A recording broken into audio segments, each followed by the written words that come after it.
네, 김용환입니다. 같이 말씀 묵상하겠습니다. 인생을 살다 보면은 때로 소문이 진실처럼 들려지고 믿어지는 경우가 있습니다. 사람들은 들리는 말을 진짜 믿어요. 그래서 색안경을 끼고 사람을 보죠. 정치인들도 그래서 일단은 말을 던져놓고 되든 안 되든 진짜인지 사실인지 그냥 분별하지 않고 던졌다가 프레임을 씌워 버리죠. 우리도 그런 경우에 많이 당할 때가 있습니다. 누군가 어떤 말을 해주면 팩트 체크를 하지 않고 믿어버리고 정말 저 사람 문제 있는 거 아니야? 이렇게 보는 경우가 좀 있죠. 그리고 또 한 가지 우리 사람의 특징이 무엇이냐면 두려움이 오면 판단을 제대로 못한다라는 거예요. 그 두려움에 휩싸여서 이성이 발현되지 않고 그냥 얼어버리죠. 그리고 어쩔 수 없이 생각지도 못한 결론을 내가 선택하게 되고 나중에는 후회하는 게 우리 인간인 것 같습니다. 철학자 한나 아렌트는 우리 인생을 뭐라고 얘기했냐면 사유의 불능이다 이렇게 이야기했어요. 특별히 어떤 대중의 흐름 가운데 있을 때, 어려움에 있을 때 타인을 어떠한 사람으로 이렇게 평가할 때 우리는 잘못된 사유를 할 때가 많다라는 것이죠. 우리가 좋은 일을 할 때도 이런 사유의 불능일 때가 굉장히 많습니다. 개혁을 외치는 사람들이 있는데요. 서울의 한 교회가 깨졌어요.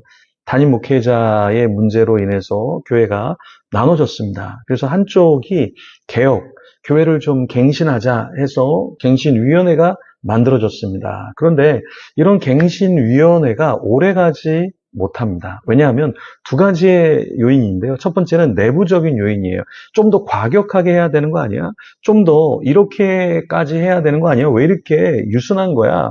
이렇게 하면 안 돼. 이런 목소리가 있습니다. 서로의 입장차가 있기 때문에 결국에 잘 안 돼요.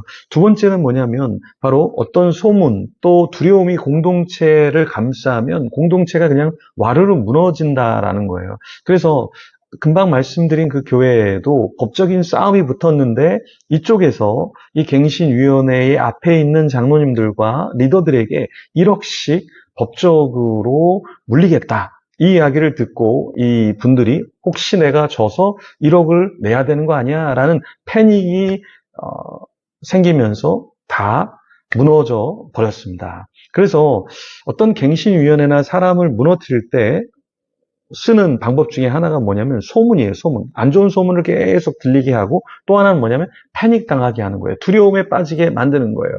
그러면 사람들은 그냥 두 손 두 발 다 들고 포기하게 되죠. 항복하게 되죠. 근데 신학자 디트리트 보네퍼는 무엇을 우리에게 이야기했냐면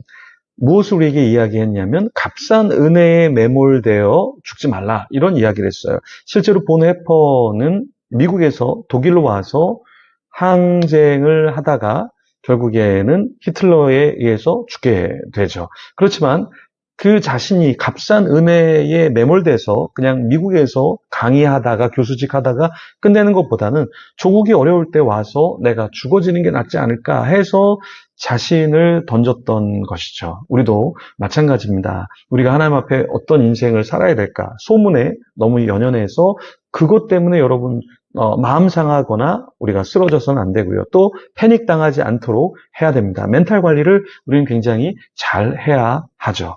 자, 9절과 10절 오늘 말씀 읽어 보겠습니다. 너희 민족들아 함성을 질러 보아라. 그러나 끝내 패망하리라.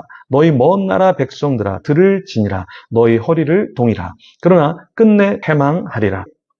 너희 허리에 띠를 띠라. 그러나 끝내 패망하리라. 너희는 함께 계획하라. 그러나 끝내 이루지 못하리라.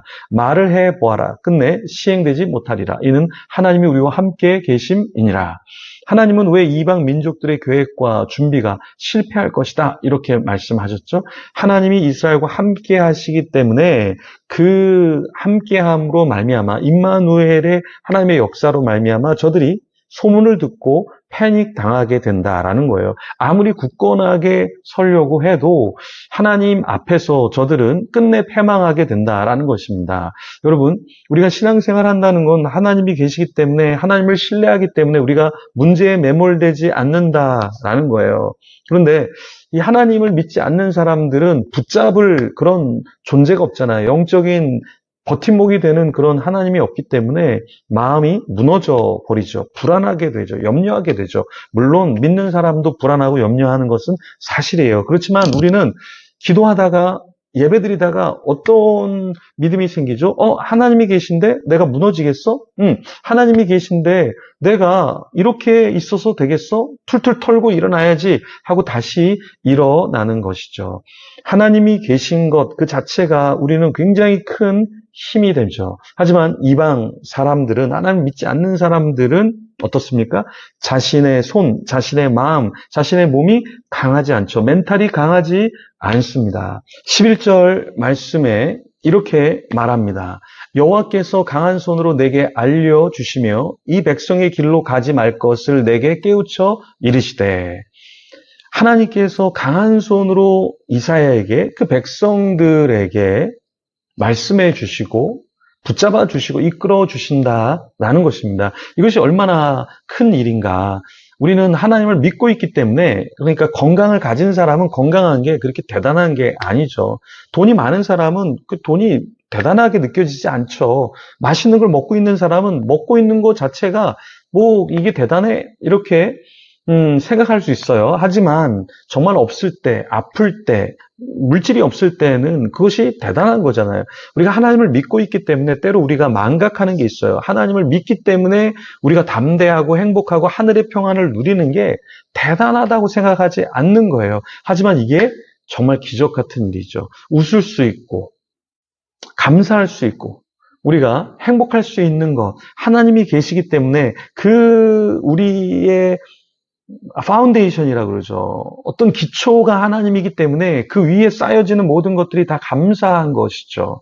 그래서 우리는 정말 두려움, 염려 속에서 사는 세상 사람과 달리 하나님이 우리에게 주시는 평화를 맛보면서 하나님을 찬양하면서 살아야 하는 것이죠. 그런 삶을 사는 저와 여러분이 되기를 소망합니다. 우리 같이 기도하며 주님 앞에 나가겠습니다. 하나님 감사합니다. 우리에게 참으로 믿음을 주시고 우리가 쓰러지지 않게 우리의 손을 붙잡아 주시니 감사합니다. 세상 사람들은 하나님을 알지 못하기 때문에, 믿지 못하기 때문에 우리가 누리는 이 평화와 행복을 알 수 없습니다. 하지만 우리 이미 이것을 가졌고 누리고 있사오니 평생 누리게 하여 주시고, 이 기쁨을 우리만 간직하는 것이 아니라 주위 사람들에게, 믿지 않는 자들에게, 가나안 성도들에게 나누는 자 되게 하여 주시옵소서. 하나님 감사합니다. 어떠한 소문이 들리고 어떤 패닉 상황에 빠져 있을지라도 우리가 주님을 붙잡고 일어나는 자 되게 하여 주시옵소서. 주님의 십자가를 붙잡고 일어나는 자 되게 하여 주시옵소서. 감사합니다.